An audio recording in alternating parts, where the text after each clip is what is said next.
Tens of thousands of football fans came to Highbury. Electrifying. Get in! What a bloody match. Oh my God. Hello, everybody. Boys, girls, fans alike. Oh my God. We are the best team in the world. It has been a beautiful night. The curse is broken for her. You have joined us for an instant reaction. And we are here ecstatic for the first time. That could be a headline in itself.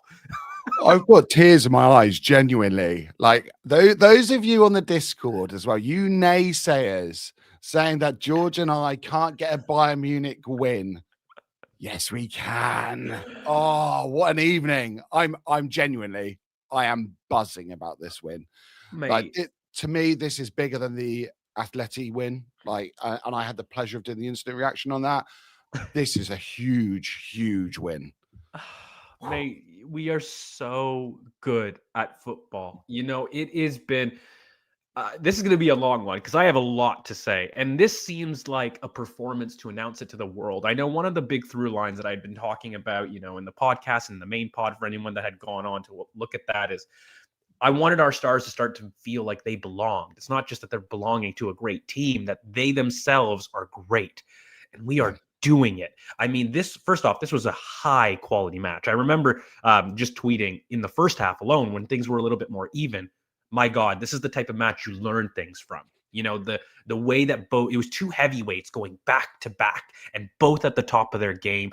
There was little margins that separated both, but I mean, there was no major issues. It was just an amazing game from the neutral. And then to do what we did in the second half to this team, this Bayern team, who is our closest competition in the Champions League for me, bar maybe PSG, maybe you can talk about a resurgent City, but this is the team. Bayern are the team that a lot of people would put up along with PSG and maybe a resurgent City as offering some fight to Arsenal. And we belt to bum in the second half and made them pray. Give me your initial thoughts. Give me your little emotion response to what we have witnessed tonight. I genuinely don't know how to put anything into words. I've never been like this. It feels like a huge weight. Like for me personally, a weight lifted off my shoulders. Yeah, it's that, you know, not just the IR with the two of us getting that monkey off our backs, but this is like a huge statement win, and I think this is one of those kind of games where even rival fans now, what are they going to say? Because the narrative has always been, oh, wow, Arsenal fall short. Oh, Arsenal can only do certain things. And now we go against the team that everyone's been saying we can't beat them. And not only have we beaten them, but that second half was just a dominant display. It was just perfect. We left several goals on the pitch. We could have easily got 5. Like, I agree with Dofi 12 over there. Like, it absolutely could have been a case of 5-1 in that second half. Look, I want to provide some structure beyond the emotionality of this. What we've done. This felt like a coming of age. I mean, my headline has to be, it's simple. We are the best team in world football. I don't even say that with emotion, although it's very emotional. I don't try to say that with anything other than calm assurance that we are a different team. And that calmness is something that just exudes in the players. And, you know, I look at Mikel, it's a coming of age story in so many different ways. Like, I look back at the humiliations of 8-2, the storyline that we're able to sit there and do that to this team in the Champions League.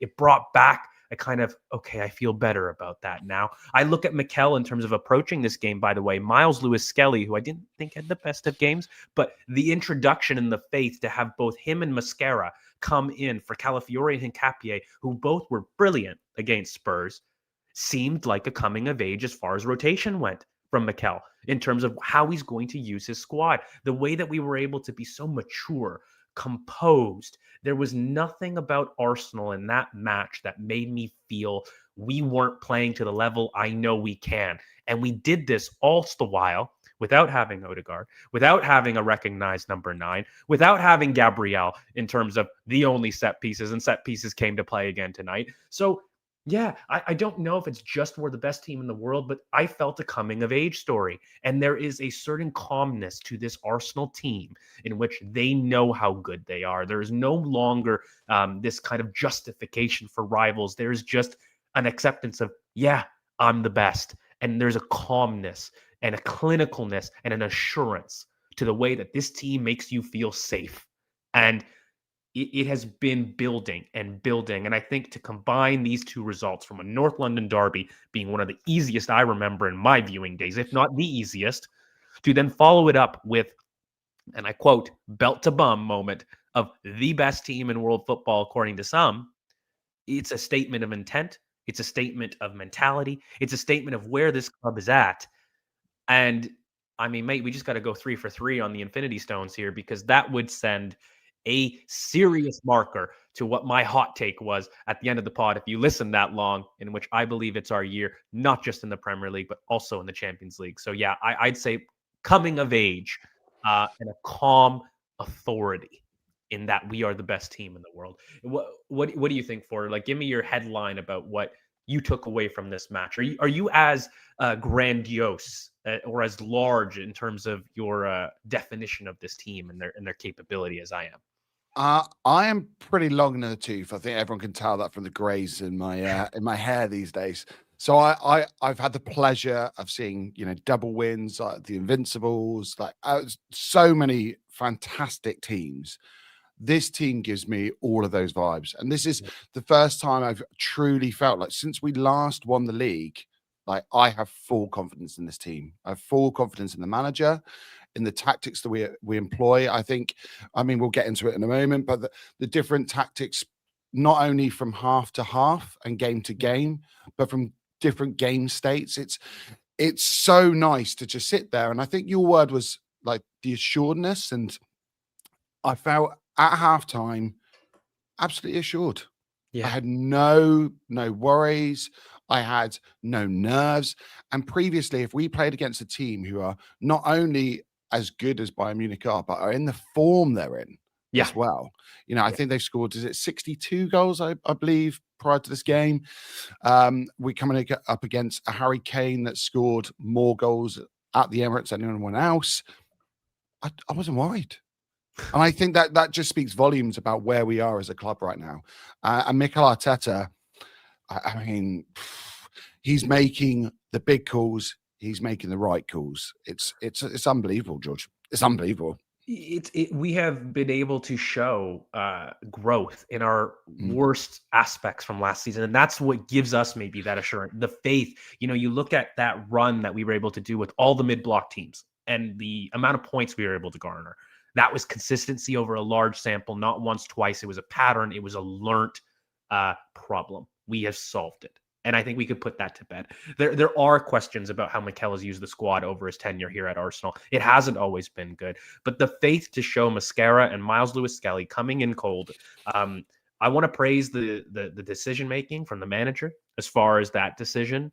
As far as the subs go, the balls to take off Bukayo Saka and to actually create that type of substitution. I felt like I didn't want to say it, but that was a ballsy substitution to have your club's man, your face, to take him off and say, listen, he's tired.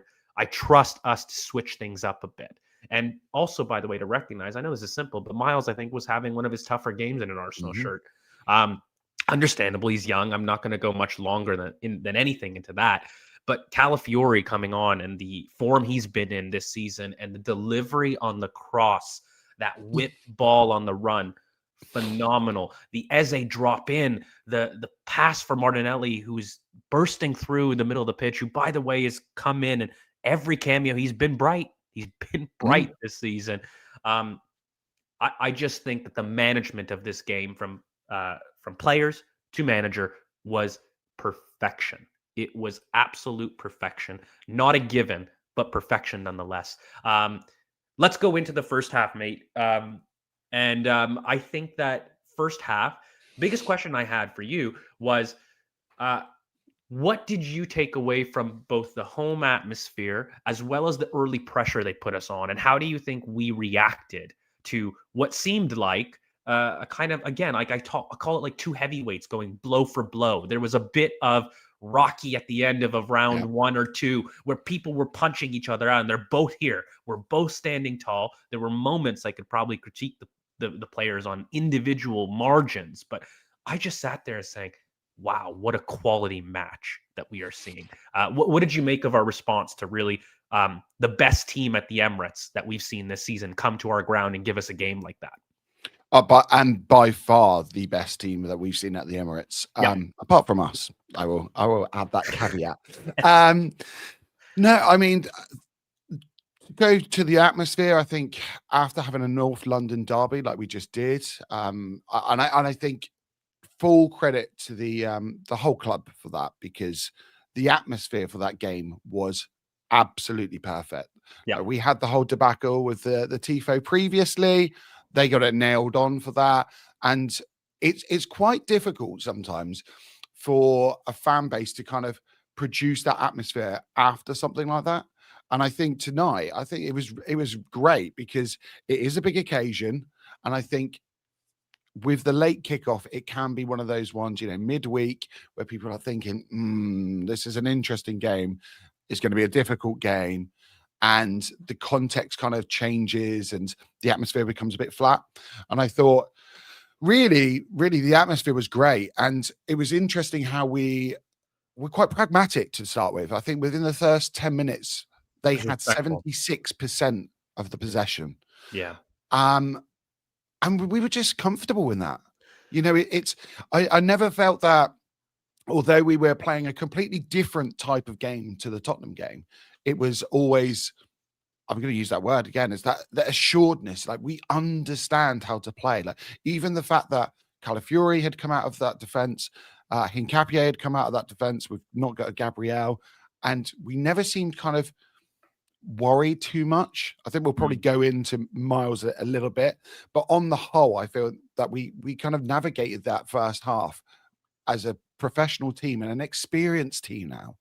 I remember that, when we went to when we played against them previously, we just showed a lot of inexperience. And today it was very, very clear that we've gone to the latter stages of the Champions League. We know what's necessary in these type of games. You can't just kind of go out of the traps and expect to blow these teams out of the water. Like, we did the right things at the right times, I feel. Do you know what I want to praise? I want to praise the technique under high press. We are not often pressed, but the times that we have been unable to respond are the Newcastles.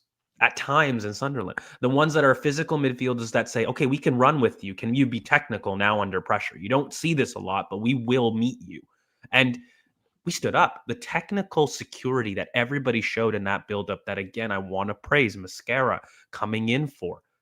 Cold, out in the cold, by the way, to come in. This guy, by the way, this young man that we've recruited for absolute pennies, walks in, does the performance he does at Anfield, does the performance that he's doing tonight, absolutely assured. And, simple, progressive, safe, gave me some security in the channels. And, I remember in the podcast hoping for this type of match, by the way. If anyone that's listened, I was saying, listen, I know it's odd, and I don't know if Mikel will do it, but I really want a Mascara-Saliba partnership because this is a team that can run Bayern. And I really expected this high press. And I think our response to doing so was to be patient, was not to overplay, was not to go long early, by the way, and let ourselves be prey to the pressure, just going high and over the top. We didn't get sucked in that way. We tried to play through, and we stuck to our game plan, and it was successful because we slowly turned their pressure into pressure for us. And I then began to feel that our high press started causing them problems. Just as much as they started, we started to give them problems. And there was about two different mindsets here, where Bayern were always going to get through for me on a ball lofted over the top into our channels, trying to exploit the left-hand side, in which, let's be honest, without Gabriel, that is probably the one weak point in this Arsenal team, is to catch them with numbers in the channels 1v1, because you don't have your security there. And that was the one way. It was going to come from a world-class Kimmich pass, by the way, world-class pass. And it was going to come from that type. But from an Arsenal perspective, ours was going to come in the press. causing turnovers, which we did. We had moments in which Eze threatened the goal, kind of with the high press, which was very effective in terms of causing Bayern problems and build up. I think it was brilliant that we stayed composed and stayed true to ourselves. We didn't try to become another team. We were just, again, assured in our game plan, knowing we would get pressure, kept going. And of course, mate, the set pieces, we didn't score them in the North London derby. We saved it for Munich.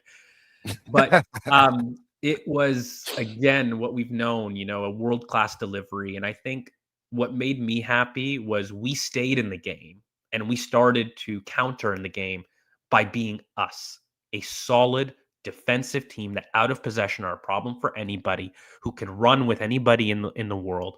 And also the build-up variety that we showed meant that we weren't under pressure. We didn't feel flustered from a high press. People were showing. There was no one hiding from it. Probably the only thing I would argue, it just would have been nice to have a 9 to go over the top of a high press like that just to escape, because it did feel a bit of go to the wings, invite pressure back onto us. And we didn't quite have that ability to go through the middle. But consequently, Bayern couldn't either. I didn't see Kane doing and dictating things in the first half. And I know a lot of people were afraid about that drop into midfield, in which we all know what he's like. So it was just a match of I felt like for every good thing that Bayern did, Arsenal did their good thing. And for everything that Bayern maybe wanted to improve on, Arsenal had some things they wanted to improve on. And it was just a very even margin game for me in that first half. Did you feel as though there was a reason as to why Kane was dealt with so easily with that center back partnership, even though I know people were worried aerially? Were you at all worried in terms of how Bayern were able to get out? No, not at all. I just need to quickly touch on as well, when you're saying about the build-up and the dealing with the press, David Raya and his distribution today was on point. Like, I've been quite, maybe critical is not the word, but I hold him to very high expectations, really high standards. We've seen what a great keeper is, and I put him right near the elite now. He is like top 3 for me. And tonight he made the right decisions at the right times. Some of the passing he was like the line breaking, was unbelievable for a goalkeeper. In that kind of occasion, he was unbelievable. But in terms of Harry Kane, I just felt that in the first half, especially, Zubimendi was just imperious for a guy who's 5'10" to aerially dominate at times is beyond me. And his reading of the game, I think that was part of it. He allows Declan Rice to be the best version of himself. I think previously we've seen a version of Declan Rice that has had to be supplemented by other players, and he's had to kind of facilitate other players in the midfield or on the left-hand side. And this season, Zubimendi coming in has been a complete game changer. Is unbelievable. And I think for Declan Rice, him coming sometimes they don't play as a pivot. It's like a partnership. And so it's that constant variation and rotation in midfield. And when Harry Kane was dropping in, it didn't matter, because at times it kind of bypassed him. I've never seen that with Harry Kane. Where, he's quite good at backing in and he wins a foul, draws a foul. In the end, we kind of knew how to deal with that. It was really interesting to see players kind of go in, go tight to him, and then release as he kind of fell to the floor, as he felt contact. It was amazing to watch. I think that's the quietest I've ever seen Harry Kane. It's mature, isn't it? Because it's a player that doesn't get sucked into those drop moments, the drawing of the fouls, you have to have, it's controlled aggression is what it is. It's getting touch tight, but then backing off and understanding when he's going to back off. Being overtly aggressive wasn't going to be the play today. And again, it was just brilliant to see. I mean, I think to end the half, if I'm being really honest with you, I don't know if Bayern, I think it was fair to be 1-1. I walked out of that half saying, you know what, on the balance of play, again, blow for blow, both teams were brilliant. a couple things I wanted to tweak. I was starting to worry about Miles in the first half. And then, you could argue, I think from a Bayern perspective, they were probably worried about in our high press really finding the ball into midfield. They were getting pressed quite well, and we did a really good job about baiting them inside and then really stopping that entry pass. I think every time we have been susceptible in the Champions League has been that inside pass to midfield that Kimmich was now the one making the pass, but they didn't have a Kimmich receiver to really step out through the middle of a team. So they themselves were resorted to kind of going up the wings. And that's really where the goal came from, right? It was a ball out wide over the top to send Gnabry on his way. And all in all, we exit the half fairly even, I would say. And I sat there thinking to myself, a lot of people were like asking me, like, what do you change, George? And I said, honestly, nothing, more of the same. Like there's margins here that I'm going with. But talk to me about the way we approach that second half, because that is where we get to be absolute Arsenal fans and say that was a brilliant half. That was when we started to show that we are just the superior team to Bayern. What do you put it down to? Is it just as simple as up the intensity? I was literally going to say that. It's just intensity. Like, I think if you watch Declan Rice, that he is the personification of that second half. He was absolutely everything that when Arsenal fans talk about, the best player in the Premier League in terms of midfielders, we all say Declan Rice. He has every kind of, I was going to say everything in his arsenal. There we go. But he really does, his ability to cover ground, to, receive the ball, and some of the switches he makes, his driving through the midfield was unbelievable, recoveries. And there was the 10-minute period where I don't think I saw anyone else but Declan Rice on the ball. It was just madness. He was unbelievable. But it just seemed that Mikel Arteta at halftime said, like, we've done the job, we've stuck to the plan. Second half, now we start moving forward. Now we start making more progressive passes. Now we start trying to make some more central access as well. I just thought that, like, there's so many things when we think about this game. We will all talk about, the goals, but there's so many chances that went kind of by. Like Marino had 2 headed chances. Absolutely. Yeze won as well in the first half, to be honest. I think he tried to square it across to Saka, but he just misses up the technique and opening up and trying to do the Henry finish. It just gets away from him a bit. Right. I think for me, the striker in me was just lash it. I just want it. But that second half in particular was just dominant. The amount of chances that we had and the few chances we restricted them to as well. Bearing in mind, this is a team that, is free flowing football and free scoring at the moment. It was, pure just dominance.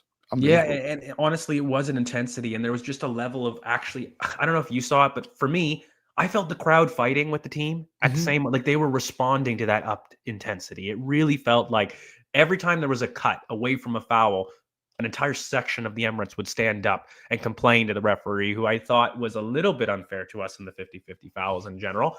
But we played into it and we didn't mind that. And we kind of took it between the teeth, and there was definitely an upped intensity. As you say, I think we left goals on the pitch in the second half. Marino with 2-headed chances. I felt as though after those things, we want to talk about the goals. I want to talk about the substitutions and the mindset towards that, because I think Bukayo Saka, who was being triple teamed in the first half, began finding space and doing what Bukayo Saka does, really starting to exert some influence in terms of his wide crossing, really pushing that team back, it felt like. And then we started really pressuring them from our dead ball situations. We started to grow with a little bit of confidence. And as soon as I felt Bukayo was losing a bit of power in the carry, Mikel makes the substitution that I felt was a really brave one. That Bukayo looked tired to me. I think he could have stayed on, and I think the Mikel of last year keeps him on.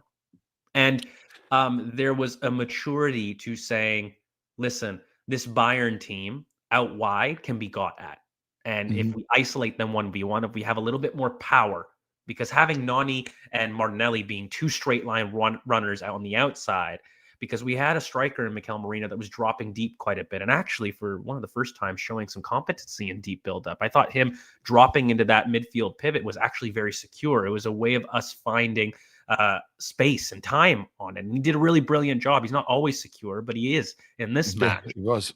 But the way the demands of that changing meant that we needed power on the outside. And so I really felt as though that was a mature decision from Mikel to do it, very brave decision to do it. And then from that point on with the Calafiori substitution, it's pure quality. I mean, maybe I can ask you, mate, like, what is Calafiori to us this season? We always joke about having Mavericks from fullback, but genuinely, I can't describe a better description of what the heck that was.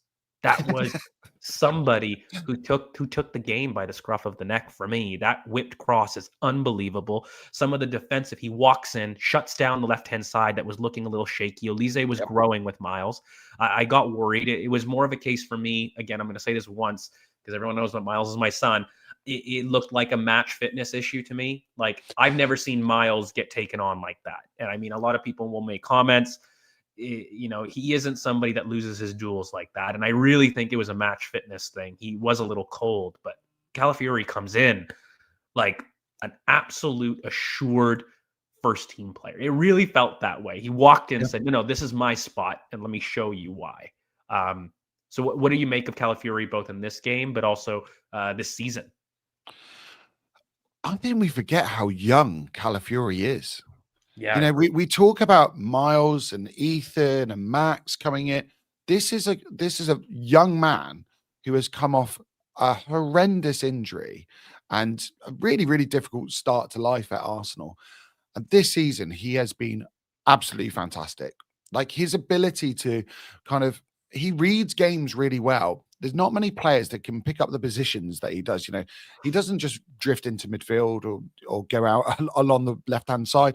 He quite often, he'll end up in right wing positions or as a false nine, or he'll end up as our last man running on beyond. He has got so many different facets to his game. However, when he does it, his ability to get back into position is second to none. And it's so difficult. I don't think people realize it's not just the kind of physical capacity to get back in on time. It's the ability to read danger and understand, now's my time to move back into that position and then restart. And he seems like at the moment he has just bags of confidence. Like, he kind of comes on and he has, this is like a new word for me here, George, aura. I'm trying to get down with the children here. So he does it, he carries it. Do you know what I mean? He comes to the pitch and it was a case of, yeah, I'm here now. Left-hand side's mine. Move over Elise. That's it. Game's over. Yeah. And that cross was, you could not ask for a better cross on the move than that. The timing of the ball, the weight of the ball as well is perfect. And then, the cross and the finish was just magnificent. He has changed our game yet again. Yeah. And it just gives us just another option and another facet to our game. It's brilliant.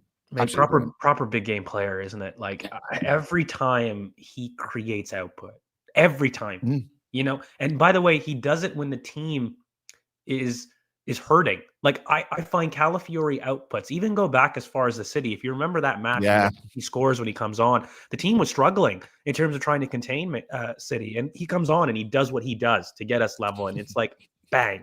Even now, I felt like Olise was growing in that moment. You know, that one outside run that Olise has, and I think Declan comes back to cut it out. But I thought, oh God, I don't like that. That was too easy. Yeah. And look, Olise is a brilliant player. It's no shame, but it's also just not common. And I felt like, okay, we need to respond. We need a little bit of security there. And he comes on and made, like you said, the accuracy of the whipped cross on the run is something I've been asking as a quality to add to this team. And he does brilliantly to do it. Brilliant in terms of locking Olise down. That went from a worry to a strength down that side. And we started to grow. In fact, it was so much of a strength that, did you guys notice that Eze started cheating left a lot more to open up space because he trusted that, and there was some power down that side. Finally, listen, I do want to make one last point. Maybe in the meantime, mate, you can pull up the stats if they're there. I know there's a lot of people saying, listen, calm down. Bayern lacked Musiala. They lacked Davies. They lacked Luis Diaz. I'm going to respond by saying we lacked a recognized number 9. We lacked Gabriel Magalhaes. We lacked our captain. I can go tick for tack. At the end of the day, these are two teams that had equal amount of quality available to field, the best they could. Both are top of the league, top of the Champions League entering this match. There are no excuses. And it's not because Bayern are easier without their players missing. We have significant players missing as well. There's no kind of caveat that I'm going to make to the type of performance here. That was just absolutely brilliant. So as we kind of run through the statistics, do you want to take us through? Let's go for it. I'll start from the top, George. Arsenal 3 goals, Bayern Munich 1. and I mean, look at the expected goals as well. Like Bayern Munich 0.6, 12 shots to 8. But I think going through the field tilt, we'll come on to that in a minute, 56%, which is really interesting considering the possession at 40% compared to the 59.9 from Bayern Munich. Final third entries 30, and zone 14 touches 21 to 3 for Bayern Munich. That's the thing to me. For as much as Bayern entered the final third, they were kept wide, and Arsenal were able to cut through them. And that was really the change in the first half, I think. And, as you go through, it's incredible to really see Bayern Munich limited to that kind of creativity. And to Arsenal being able to create that. Again, we're due cause for our goals. Look, mate, I think we could be here for another hour praising the team. I want to jump off into individual performances, some people that we haven't been able to speak about. You had mentioned Raya, so I won't go there. We could probably take off the stats now, and I'll probably just go to this. Jurrien Timber. I want to have a small section on Jurrien Timber. Jurrien Timber exiting off a North London derby that I felt was one of his best final third performances that I've seen in an Arsenal shirt. Coming into it, a lot of people worried about his minutes. A lot of people worried about the accumulation of minutes that are on with Jurrien Timber. And mate, he comes in, was selected for the press conference, and is an absolute key player for us. I am somebody that loves Ben White. I am somebody that believes that right back position is somewhere where we have potentially one of the best quality between plan A and B. However, Jurrien Timber in this match, I felt, was imperious. Not just in his defensive 1v1s out wide that we know about. It was the way that he was using the ball and the way that he was making space for Saka in the final third. I thought it's been brilliant. His movement has really taken a step up for me in the final third. And again, I think it's emblematic that this team's ability to change a game comes from fullback. And for a lot of people, that's a critique. For me, it's a massive pro. And I will gladly do that because he's consistent at it. He's taken a step up in his movement, especially in his underlapping runs this season. They've a lot more well-timed. He's finding more space consistently. And it comes to patience for me, not just joining the attack to join, but there's a little bit more consideration about when he's going. And he's a lot more secure, in my opinion, in the final third this year in terms of the release. And he's playing a little bit more off the ball to me than he is ball dominant, carry to trouble, recycle. There's a little bit more development there. And so I thought Timber was brilliant. I'm going to give you Saliba. A lot of people in the chat want to talk Saliba. So I want to give you something good to talk about there. What do you think about Saliba in this match? It was really interesting. I think the kind of the coverage at halftime, they were talking about Saliba getting pulled out of position for Harry Kane, and I just didn't agree with it. And I felt that. I mean, I don't always agree with the coverage, to be fair. There's nothing new there. But 3 interceptions, 3 clearances, 1 block shot, 6 recoveries. Like I just felt it's not an easy thing for William Saliba to change partners 3 games in a row now, and to have to orchestrate that defense in a game the size of this against a team as good as this, I think it's really showing him like it's like a coming of age moment. Mm. It wasn't like a Saliba match where I go, oh, that's a highlight reel of William Saliba. But there was growth. I mentioned it earlier with the Harry Kane moments where he would get touch tight and then he would back away and give that space. And it's things like that where you go, oh, okay, we're really understanding now. It doesn't always have to be this kind of all action performance. Sometimes we need I don't know, we just need a calm head at the back. And I think over the past 18 months, I would say, Gabriel started finally getting the plaudits he's getting, and deserves. And I feel that sometimes William Saliba is getting to this point where we're taking it for granted, Consistency bias. The guy's at 8, 9 out of 10, and it's Yeah. just like every match. And look, I think he was a huge aspect to how we started finding space in the second half. The way that he was pressing forward and being able to find those balls in the midfield early was definitely a change. And I think he really did well to pivot with Mascara quite well, who, again, we talked about it, had really assured performance, but I think it was Saliba's leadership that allowed that and gave him confidence to express himself. Those two really had a very dominant performance, especially on Harry Kane. Again, I haven't seen Harry Kane that quiet in a while this season. And that was no feat. He was in form coming in. So that was a credit, especially for the aerial threat that I think both people were quite assured with, actually. And Mascara almost gets a goal himself in the second half. Off that dead ball half space cross, and you could argue maybe you should do better. I mean, that was a very close hit. Look, I think we've talked about Miles and Calafiori a little bit. So I want to give you had mentioned Declan Rice, so I won't cover old ground. We mentioned Zubimendi. I'll give you one of the subs. And you have your pick between Noni Madueke and Martinelli and what it means to have those players back. Why don't you give me one of those two? Because I think both deserve a shout. Who do you want to take? I'll take Noni. Go for it. I felt that Noni at times looked like he was out of sorts when he started on the left wing.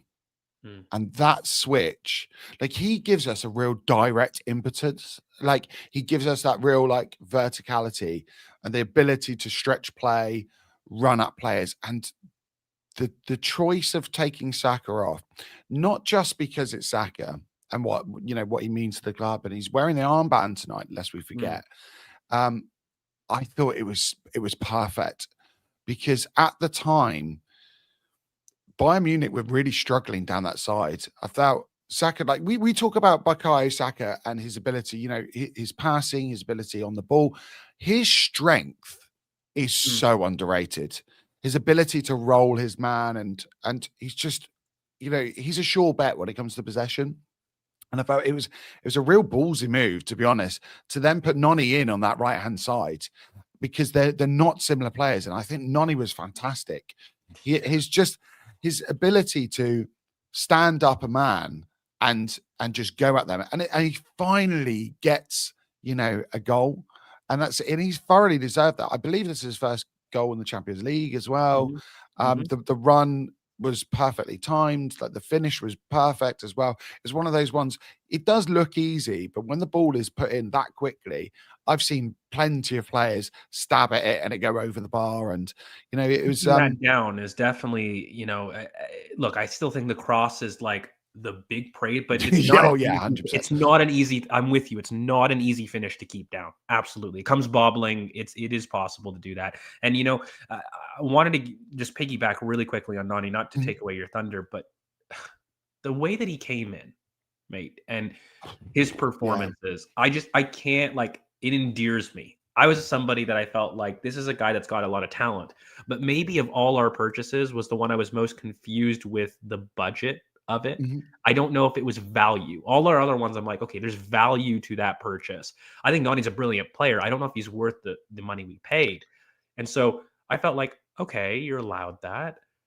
And then he comes in, and this is a credit to him and his mentality, and is making a major impact. This is a player that I think is growing himself. And, I think he gives us an ability where I started to think to myself, I really could have used Nani against Sunderland. And it's changing games. Our ability to have these types of players to stress the opposition to run back and make kind of, fear running back to their own goal. Us really be able to press that screw comes from having straight line running power like Nani gives you, who, by the way, is bought in massively to the defensive work. And I remember seeing a lot of issues from a Chelsea perspective in which they would sit there and they would say, listen, brilliant on the ball, that's lacking a little bit of output, and always a very direct player, but maybe has a bit of the Gervinho-esque criticism to him, does everything right to the goal. But then they also did question his ability to come back. And I look at that, and, Nani mentioned how he felt the culture at Arsenal is just some of the best he's seen. But I also want to praise him, the individual. It is something to see a great culture, but step up and buy into it. Like, that's a two-way street. It's like, listen, I demand this of you. And look, you won't play unless you do. But also it's up to you to adopt that. It's up to you to sit there and really buy in and drink the Kool-Aid. It's not, it's not easy. And, he came in with questions, and I just wanted to give a credit to him, the man, to be able to do that, because he deserves it, mate. He deserves it. Oh, 100%. Like, I think it really speaks volumes for the club in terms of the coaching staff being able to put across the messaging. Yeah. Like, it's all good and well saying these are the expectations, and if you don't adhere to them, unfortunately, you're not going to be playing. It's very difficult we have a very complex, press and our counter presses as well. And for players like him and Eze as well, look at Eze out of possession now. He looks like a completely different player. It's unbelievable. So the coaching staff have done a phenomenal job at being able to put this messaging across, and in the time span that they've had as well. I can only imagine while he's being out injured, how much video he's been watching, how much he's been kind of even not being able to be on the pitch, understanding what we need to do on the pitch. It's unbelievable. Yeah, and like, just to round it off, I won't take too much more time, but Martinelli coming in, another one who, again, mate, Trossard was informed. Like, him going off injured, like, let's be real. Like, a large reason that Trossard, by the way, starts because of the form he's in. Like, he's been brilliant. So to come on, right? Nani responds. He does brilliant in terms of being very direct off the left with his left foot, pressing his man, really running beyond. And then when he transitions to the right, it's a seamless. But then Martinelli, his impact in terms of coming in and being impactful. I think he's been brilliant in terms of his cameos, Martinelli, both of which, Nani and Martinelli, were both in form when they got injured, and they rocked back in. And you know what, mate? It is the strength of this squad, and it's the reason we're going to win more points, because I have seen this Arsenal team play brilliantly, leave goals on the pitch, and leave with a poor result because they didn't have the power to finish games in the manner that they wanted to start with. And we've run out of gas. And the difference this season is being able to bring that on. And we haven't even talked about the impact of Kai Havertz and Gyökeres on Mourinho yet. Like, everybody can't breathe. They cannot give anything but 100% because they know there is someone itching to come on and prove themselves, because they want to be a starter in this team. And it's really starting to feel like the days of old in which we have our Henrys, but we've got Kanu, we've got Sylvain Wiltor. And it's these are players that would start for most teams in the top six, and they're coming off the bench. And the reason that they're doing it is because they can see how great it is to have a team that is going to do this to Bayern Munich. It is the type of opponent, it's the occasion, and it's the confidence. So all credit to the subs.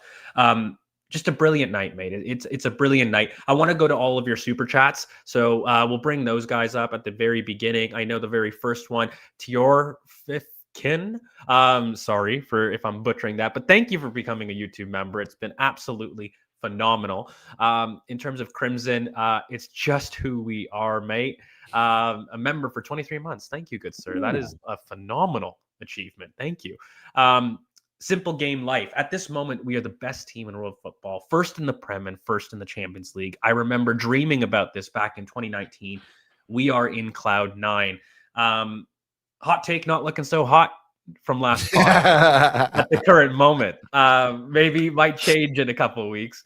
But Porter, really quickly before we go to the next super chat, I know we talked a lot about this on the pod recently, but really quickly, is this a team that you connect with beyond just being successful at this point? I know I tried to make a point where it was the type of players I want representing my club. Is that important to you as like an older fan who's seen different generations of players? Like, and I don't think everyone needs to be. Yeah, that's a really rude way of me calling Porter old, by the way. But you know, I do like this perspective because I mean, you've seen Highbury, you've experienced Highbury, and you know, you've seen successful teams. You know, and great teams, great players, great men of this football club. Where does it rank for you when you have a look at this team who is young, but seem to be coming into their own? It's right up there. Like for me, I can remember the first game I ever went to at Highbury, and Nicholas Anelka was there. And he came across, and he, you know, what's the nickname he's got? Is it Le Sulk, I think? And he was one of the first players I'd ever met in person. And, you know, he's a young man, had the world at his feet at the time. And for me, that moment was like, oh, okay, they're not untouchable in terms of like they're part of the family. Like we're all part of the same culture and we're part of the same thing. And Ian Wright signed my shirt, and I think everyone knows like Uncle Wright.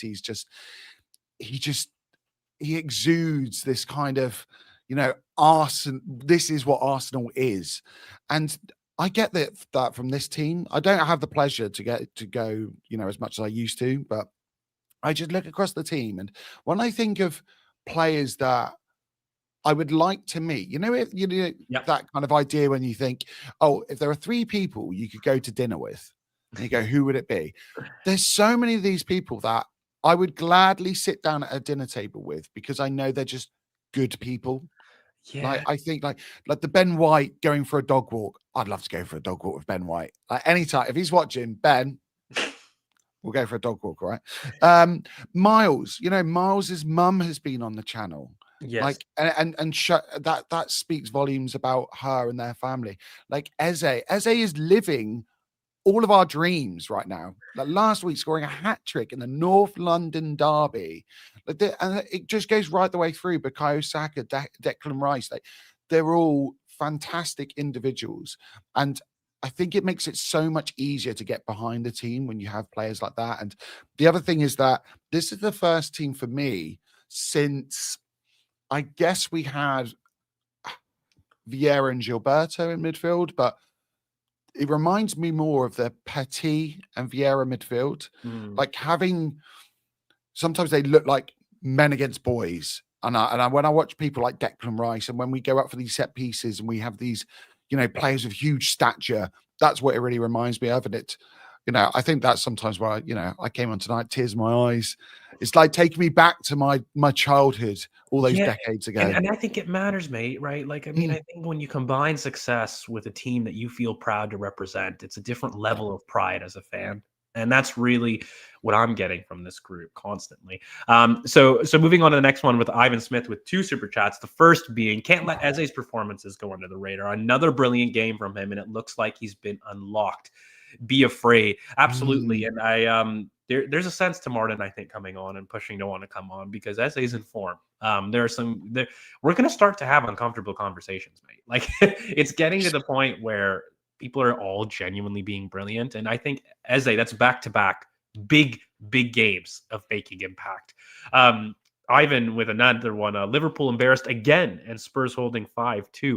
What a night. Yes, the infamous handball of Virgil van Dijk, as I saw on the old X.com. Yeah, man, it's a brilliant thing all around. MJ, our good producer, told you to call me Arteta. Just context. So I refused to come on to this instant reaction when MJ had first said to me. My first question was, who's it with? And when they said you, George, I was like, oh, brilliant. And I went, oh, no, hang on. It's Bayern Munich. It's George and I. This is the worst combination ever. And he told me, and he was right. He said, don't worry for it. It's going to be a win. I can There you guarantee go. it. So MJ, I hope your holiday is going well, mate. In MJ, we trust absolutely, and the curse is broken. Anybody that knows TCP heritage knows that this was the biggest thing Arsenal needed to correct. Me and you, instant reaction curses. This is from Jamal Montenario. Saliba was my standout today, on and off the ball. Wow, yeah, we talked about the performance that Saliba had. Absolutely brilliant. Josh Miller, member of 14 months. Thank you, good sir. What a reply to Chelsea's win. I agree. Momentum stays with us. Absolutely. And you know what? Not even something small to say. It absolutely was a factor to me. The manner in which Chelsea beat Barcelona is impressive. And I saw people some nervous, not people like saying I'm afraid, but I saw nervous reactions to that. And, we went up them, as we will do on Sunday. Bring me those Chelsea tears, George. I Bring hate them Chelsea, to me. I really hate their. Okay, look, I have no business knowing why, but United has been the top hatred and will always be for me. Probably just because of when I grew up. I agree with For you. me, were the rivals.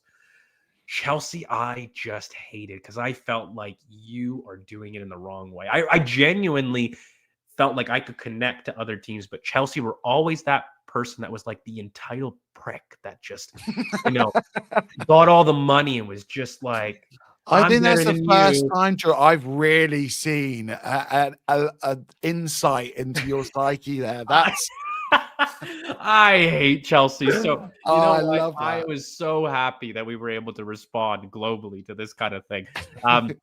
Thank you, I am T-Bang, for becoming a YouTube member. We really appreciate it. Thanks for joining the journey, as well as Mick Lenchy. Thank you for being a new member yourself. We can't wait to join. And of course, you guys can have a ton of new initiatives. Check out the Patreon and all that good stuff. There's a lot of scouted new stuff there. Enough promo. From Bosku, Captain Rice, instrumental, outrageous, unplayable. I will add a couple more words. A discount at 105 million pounds, something that you cannot say very much these days. From at Never Losing, we by far the greatest team the world has ever seen. It is truth. It is truth. It is truth. Never losing. You're never losing with that comment. My Excel Online, thank you for the brilliant super chat. Looking at our team today, we are very strong in every position. A few years ago, Bayern smashed us 5-0, and today we dominate them. Even if we have injuries, I'm certain we win. We will win trophies. It does come back to kind of what we talked about at the pod here from at My Excel Online, in which we're really feeling that assuredness. There was that coming of age in which Bayern is a team that have hurt us in the past, and it was time to hurt them. And this was a way to almost show our authority globally. Absolutely. You follow this up with, the North London Derby performance like today. You almost leave no doubt that there's an assuredness to this team. And we move on.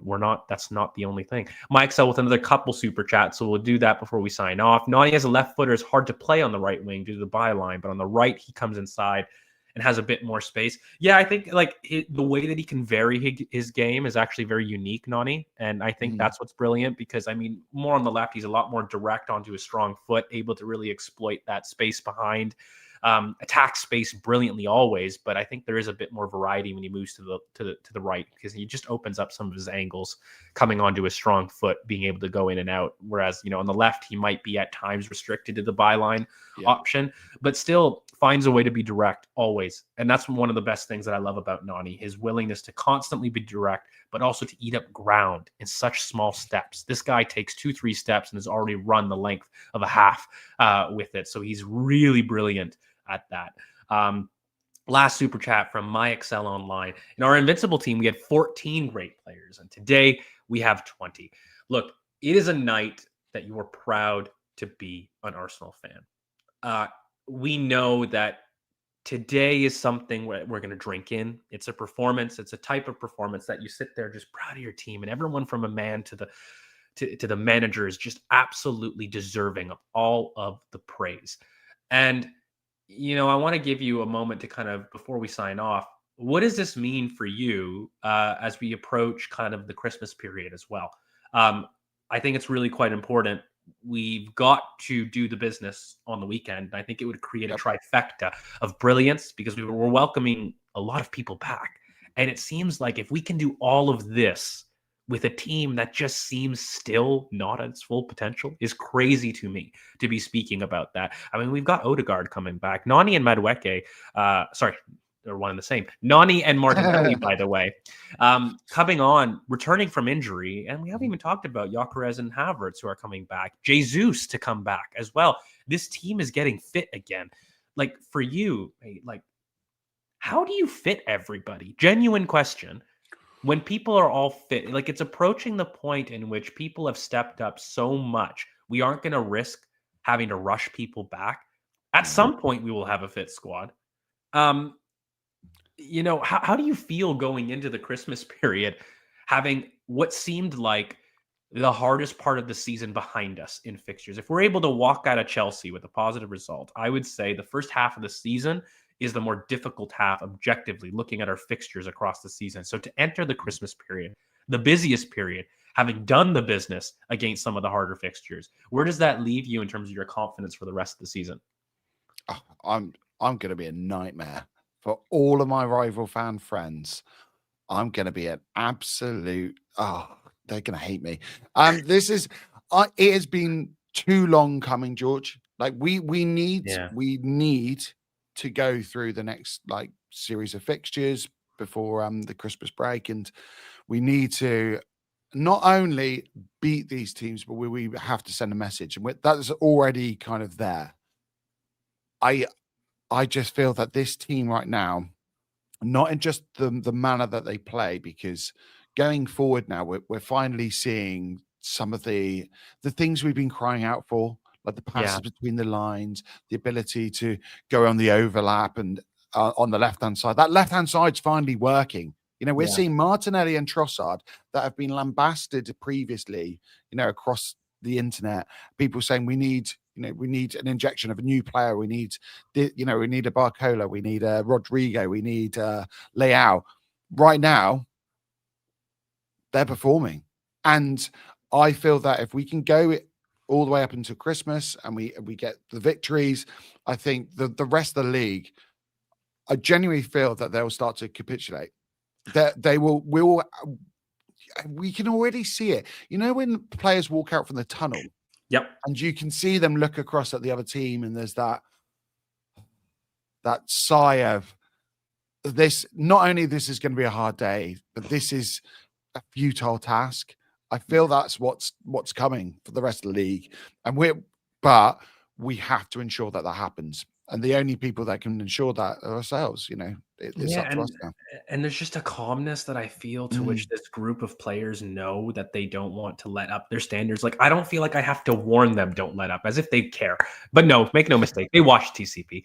But it's more of a case of just, I feel calm that this team is absolutely assured in their ability to do this. And, as Boscu said, Nani Madueke has something for us on Sunday. He might very well do against his old team. And, I trust this team with my life, in a sense of, I just feel like they know themselves that they're good. And it was no longer me willing the team to be good. There is just, we are so good that what I'm seeing, people can't run with us. They can't hold a candle to us.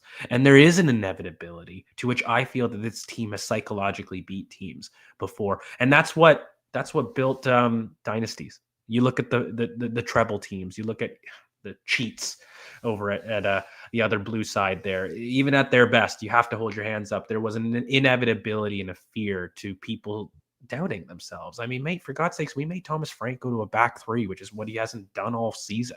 He was genuinely afraid.